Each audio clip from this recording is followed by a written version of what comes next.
Era începutul lunii iulie. Vacanța de vară tocmai începuse, iar eu mă plictiseam.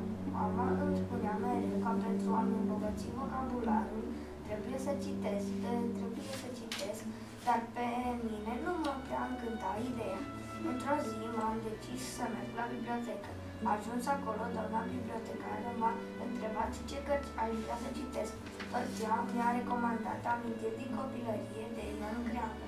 Pe prima filă era portretul autorului. Priveam cuprins. Erau povești, parcă te rugau să le citești. Am început să citesc și nici nu mi-am dat seama ce repede a trecut timpul. Din acea zi am descoperit o lume fantastică a adevărului. Era o lume în care puteai intra și te puteai transforma în orice personaj vrei, așa cum și Ion Creangă își povestea amintirile sale.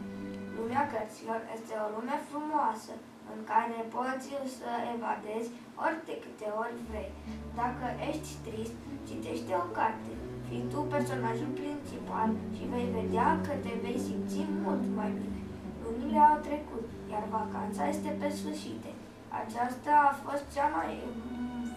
a fost pentru mine cea mai frumoasă vacanță.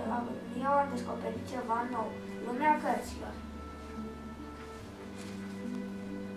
Descoperi în bibliotecă un tunel care se deschide doar dacă miști o carte într-un anume fel.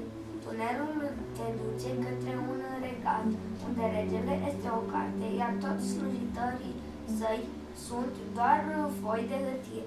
Dacă toate foile sunt puse cap la cap, ei compun cartea cu toate amintirile lumii. Cu alte cuvinte, o singură foaie dacă este pierdută, atunci amintirile multor oameni se vor șterge.